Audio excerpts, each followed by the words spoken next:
Welcome back. It's a Money Monday edition of Liquid Lunch on Newsmax TV. I'm John Tobacco, Chief Turkey in charge today for this Money Monday.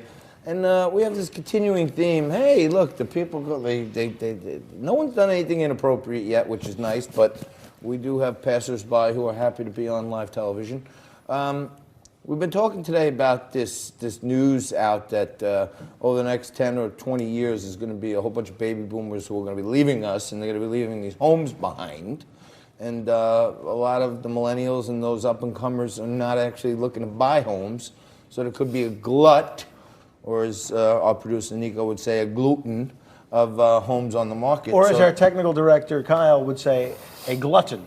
A glutton in the market. And to break it all down for us is Will McLarnon. Will is one of the up-and-coming stars of $1 Million Listing and real estate agent here in New York. But Will, what does this mean to the market? I know from the macro, more houses, less buyers means lower prices, right? Yeah, absolutely. Yeah, so all these houses are going to become available with baby boomers wanting to sell and move closer to metropolitan areas, and maybe they want to stay near their kids who are working in the city, or who knows. But when all these houses become available, you're going to have a lot of inventory, and people are going to want to sell for the price they think they should sell, and it's not going to sell. You're going to, a month, 2 months to go by, you got to do a price cut, 5%, and then that's not going to sell, and then they're going to wait around, and then you have to do another 5%. So 10%, 15%. So, we're going to look, if this happens, it's going to definitely hurt the market. The home values are going to go down,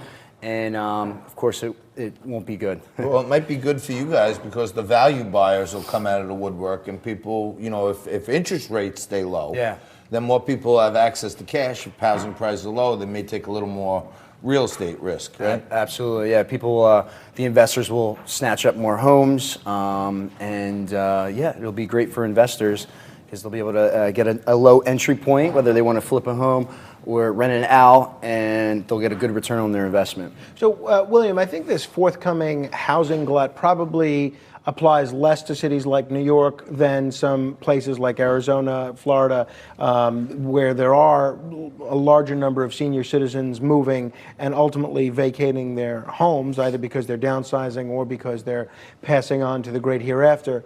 But when will we see an actual effect in housing prices? When will we see an actual declination of housing prices? Because if you look almost everywhere, it's still very tough for a lot of millennials, a lot of Gen Zers to buy a home, which is why, as Stephen Moore pointed out, a lot of them are still living at home with their parents' basement. When do you think we'll see peak buying price opportunities? Well, I always say every 8 to 10 years, the market goes through a correction, the complete U.S. market. So, and right now we're in a correction. So if you think about it, all these homes, and the baby boomers want to sell their homes. So if we're looking long term, so the next 10, 20 years, if we keep going through these cycles, you're going to see a surplus of homes, and each correction is going to get even worse.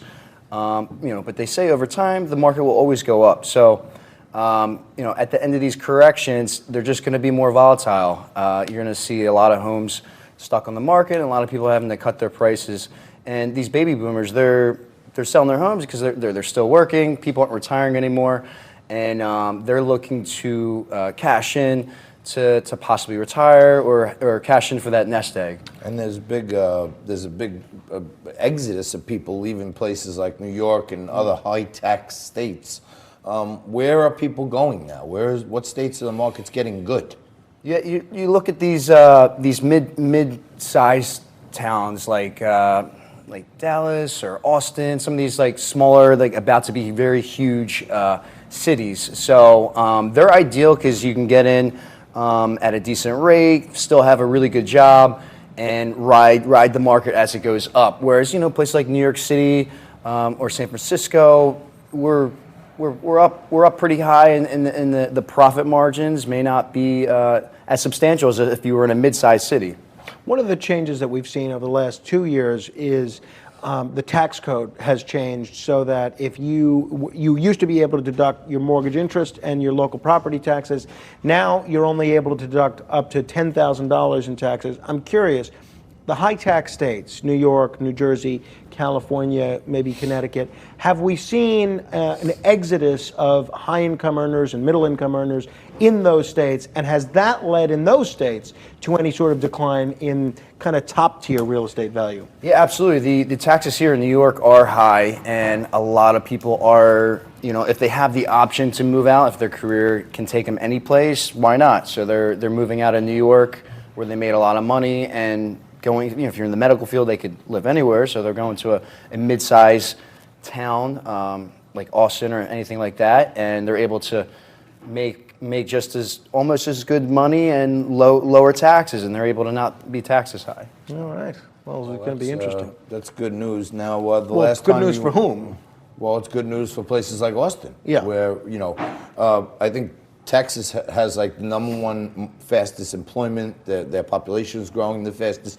Household incomes are growing there faster than other places in the country. It seems like Texas has a very friendly state policy. Right here in New York, we even lost Donald Trump. Yeah, I mean, it makes sense. Everything in New York, if you're illegal, you get free college, you get free health care, you get free everything. You can't be arrested. And if you're American, you get overtaxed and underserved. So, for especially high-income residential buyers, I would think, you guys are probably seeing less of the big whales around in New York, right? People don't want to pay top taxes if they don't have to, But, it's all based off where people want to live, and if they have to be in here in New York to continue to work their job and their career, then, just got to do what you got to do. All right. Well, we always bring on the money guests on Money Monday. Will McLarnon, you can see him all the time on $1 Million And remind us where we see $1 Million listing. So on Bravo TV. Bravo TV. On Bravo TV. Did you ever get to meet Andy? Oh, yeah. You did? I'm good friends with Andy. You're good friends with him? Yeah. Why don't we get him down here with Will McLarnon for a liquid lunch? He'd probably love it. Sure. He has a little bar. We kind of stole that idea from him. It's true. We don't get quite the celebrities behind our bar as Andy, but we do get Will McLarnon. And that's true. We also have my brother offset there who fills in once in a while. But Will, let your voluminous social media followers know that you were with us again. Absolutely. And always appreciate your commentary. It makes sense. It's regular man. It's what's happening out there. And if you're in one of these high-tax states, you might as well get out now and get yourself somewhere where you can save some dough. But we're going to take a quick break. We're going to make some dough with some commercials. You got to watch them. Stay right there. We'll come back after this with more Liquid Lunch.